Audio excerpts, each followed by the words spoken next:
नमस्कार दोस्तों, मैं राजेश चौहान आपका हार्दिक स्वागत करता हूं आपके ही अपने चैनल राजेश क्लासेस में।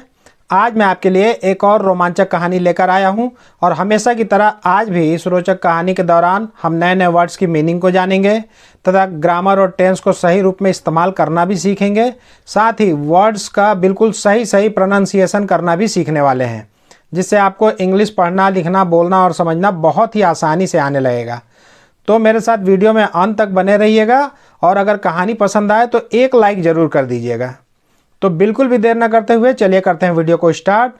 तो आज की इस दिलचस्प कहानी का शीर्षक है Sinbad and the gigantic bird. Gigantic मतलब होता है महाकाय, विशाल, लंबा चौड़ा पक्षी। सिंदबाद और जाइगेंटिक बर्ड। यहाँ पे मैं जी को यहाँ ज पढ़ रहा हूँ और इस जी को ग पढ़ रहा हूँ। क्यों पढ़ रहा हूँ ये मेरे इस वाले वीडियो में मैंने बहुत ही बारीकी से बताया है, फिर भी एक बार शॉर्ट में बता देता हूँ कि जब भी जी के बाद ई आई वाई लेटर लगा रहेगा तो उसे ज पढ़ेंगे, है ना। और उसके बाद अगर कोई भी दूसरा लेटर है तो जी को ग पढ़ते हैं। जी के बाद ई आई वाई याद रखिएगा, तो वहाँ पे ज पढ़ते हैं। Sinbad was a sailor who had a lot of strange adventures। Sinbad क्या था? एक सेलर था, नाविक था। सेलर मतलब नाविक, जहाजी। तो सिंदबाद एक जहाजी था जो पानी के जहाज में हमेशा यात्राएं करता था। पिछले वीडियो में हमने इसके बारे में जाना था। Who had a lot of strange adventures। जिसके पास, who had मतलब जिसके पास, हैड मतलब के पास था, है ना। यहाँ पे ये हेल्पिंग वर्ब नहीं है क्योंकि इसके बाद वर्ब नहीं है ना। वर्ब के पहले अगर ये हैड लगा होता है तो पास्ट परफेक्ट टेंस का वाक्य बनता है, लेकिन यहाँ पे इसके बाद वर्ब नहीं है, इसलिए ये इसका मतलब होगा के पास था। तो उसके पास था लॉट ऑफ स्ट्रेंज, मतलब लॉट ऑफ मतलब होता है बहुत सारे, बहुत सा। स्ट्रेंज अजीब, अनोखे, निराले। एडवेंचर्स, एडवेंचर्स मतलब होता है साहसिक कार्य, कारनामे। तो सिंदबाद एक जहाजी था जिसके पास बहुत सारे अनोखे अजब कारनामे थे। वंस, वंस मतलब होता है एक बार। He was on a deserted island. एक बार वह कहाँ था? डेजर्टेड मतलब होता है निर्जन, वीरान, सुनसान, उजाड़। आइलैंड मतलब द्वीप। वह भूमि जो चारों ओर से समुद्र से घिरी रहती है उसे द्वीप कहा जाता है। ऑन मतलब पर। तो एक बार वह एक सुनसान वीरान द्वीप पर था। When he saw a shiny white dome in the distance। जब, when मतलब जब होता है, तब होता है, तो तब वह सा मतलब देखा। अ शाइनी, शाइनी मतलब चमकदार, सफ़ेद, वाइट और सफ़ेद। डोम, डोम मतलब होता है गुंबद, गुंबद, मस्तक, कलश। जो गुंबज होता है ना मस्जिदों के ऊपर, जो गोलाकार अंडाकार जो बनाते हैं सांचा, उसे गुंबज बोला जाता है। तो उसे दूर से, इन द डिस्टेंस, दूर से ही, डिस्टेंस मतलब दूर से, एक सफ़ेद चमकदार गोल गुंबज दिखाई दिया। When he went closer to it। जब वह वेंट गया, वेंट मतलब गया, गो का past tense went. Closer to it और नज़दीक गया। Closer comparative degree. He found that it was a huge egg।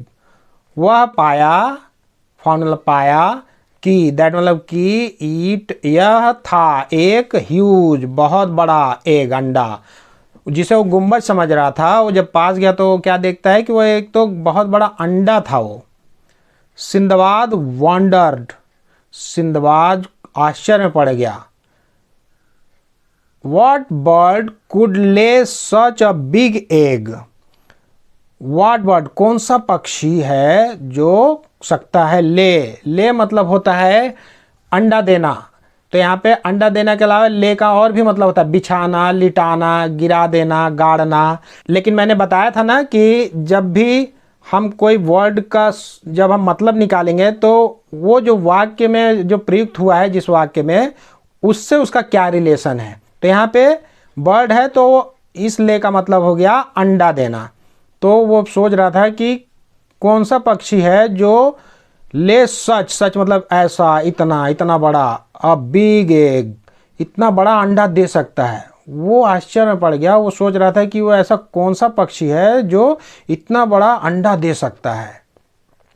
Just then, तभी, there was a loud flapping sound. वहाँ पे एक बहुत तेज, लाउड मतलब तेज, फ्लैपिंग, फ्लैपिंग मतलब फड़फड़ाना, फड़फड़ाने की आवाज़, साउंड मतलब आवाज़ आई। तभी ये सोच ही रहा था कि तभी वहाँ पे एक बहुत तेज फड़फड़ाने की आवाज़ आई। And a gigantic bird flew down and set on the egg. और एक जाइगेंटिक, एक विशाल पक्षी, फ्लू डाउन नीचे उड़ी, उड़कर नीचे आई, और सेट मतलब बैठ गई, सीट मतलब बैठना, सेट मतलब बैठ गई, ऑन मतलब पर, द एग अंडे पर बैठ गई। तभी एक विशाल पक्षी आसमान से उड़ते हुए आई नीचे और अपने अंडे पर बैठ गई। Sinbad got a brilliant idea. Sinbad, got मतलब होता है प्राप्त करना, पाना।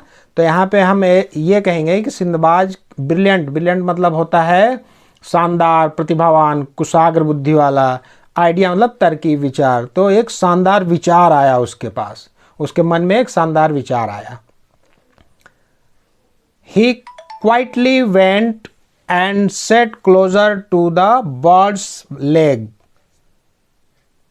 वह क्वाइटली मतलब चुपके से, वेंट मतलब गया, चुपके से गया, एंड सेट क्लोजर और नज़दीक जाकर बैठ गया, टू द बर्ड्स लेग्स उसके पैरों के पास, बर्ड के पैरों के पास वो चुपचाप जाकर बैठ गया, नज़दीक बैठ गया। ही थॉट वह सोचा, थॉट मतलब सोचा, when the bird flies away she will carry me with हर।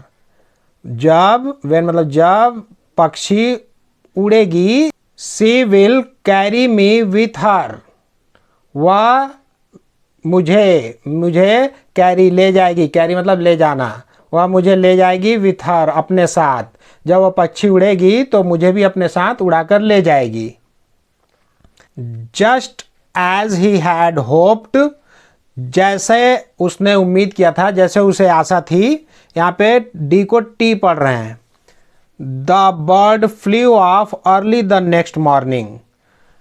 पक्षी फ्लू ऑफ मतलब दूर उड़ी, अर्ली द नेक्स्ट मॉर्निंग अगली सुबह, बड़े सवेरे, अर्ली मतलब बड़े सवेरे, वह पक्षी जब उड़ी।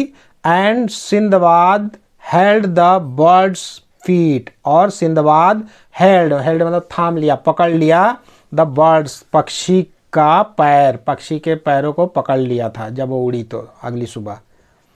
When they flew over the valley of diamonds, जब वे उड़े, ओवर द वैली घाटी, वैली मतलब था घाटी, जब वे घाटी के ऊपर उड़े, कौन सी घाटी, ऑफ डायमंड्स हीरे की घाटी थी, जब वह हीरे की घाटी के ऊपर से उड़े, सिंदबाद जम्प्ड डाउन, सिंदबाद नीचे कूद गया, जम्प्ड कूद गया, डाउन नीचे, वहाँ पे डायमंड्स के जो घाटी था वहाँ पे वो कूद गया। He quickly picked up a few large diamonds, वह क्विकली शीघ्रता से पिक्ड अप उठाया, पिक मतलब उठाना, पिक्ड अप उठाया, अ फ्यू लार्ज, लार्ज मतलब बड़ा, डायमंड्स, फ्यू मतलब थोड़ा कुछ, तो थोड़े जो बड़े डायमंड्स थे, हीरे थे, उसको उठाया। And walked till he reached the nearest town, और चलता गया टिल ही रीच्ड, तब तक, इसका मतलब टिल मतलब होता है तब तक, ही रीच्ड पहुंच गया, रीच मतलब पहुंचना, रीच्ड मतलब पहुंच गया, द नियरेस्ट टाउन, नियरेस्ट मतलब समीप के, निकटतम, नज़दीक शहर, टाउन मतलब शहर, वह तब तक चलता गया जब तक वह पास के शहर तक नहीं पहुंच गया। There he sold the diamonds, वहाँ पे वो, सोल्ड मतलब बेच दिया, द डायमंड्स हीरो को वहाँ पे वो बेच दिया, एंड अर्नड इनफ मनी, और बहुत सारा पैसा कमाया, इनफ मतलब पर्याप्त होता है ना, पर्याप्त मनी पैसा, वह अर्नड मतलब कमाया, अर्जित किया। इनफ यहाँ पे हम लोग OUGH को फ उच्चारित कर रहे हैं। ये क्यों कर रहे हैं, इसके लिए आप मेरे इस वीडियो को देखेंगे तो आप पूरी तरह से समझ में आ जाएगा कि कहाँ पे हम UGH को फ उच्चारित करते हैं। मनी, बहुत सारा मतलब पर्याप्त रूप से मनी कमा लिया, इतना कमा लिया जिससे कि live comfortably for many years, मतलब वह लाइव मतलब जीवित रह सके, बिता सके जीवन कंफर्टेबली, आराम से, आराम पूर्वक, मौज से, फॉर मैनी ईयर्स, कई साल, मैनी मतलब कई, ईयर्स मतलब साल, कई वर्षों तक वो बहुत आराम से जीवन गुजार सके, इतना पर्याप्त पैसा वो कमा लिया था उस डायमंड्स को बेचकर। तो इस कहानी के माध्यम से आज भी हमने नए नए वर्ड्स की मीनिंग को जाना और ग्रामर की बारीकियों को भी जाना। अगर मेरा यह वीडियो पसंद आया तो चैनल को लाइक करें, सब्सक्राइब करें और बेल आइकन को प्रेस करके ऑल पर जरूर सेट कर लें, ताकि मेरे आने वाले हर वीडियो का नोटिफिकेशन सबसे पहले आपको मिल सके। तो बहुत जल्द मिलते हैं एक और ज्ञानवर्धक मज़ेदार वीडियो के साथ। तब तक के लिए आप लोग अपना ध्यान रखें, खुश रहें, मस्त रहें, स्वस्थ रहें। नमस्कार।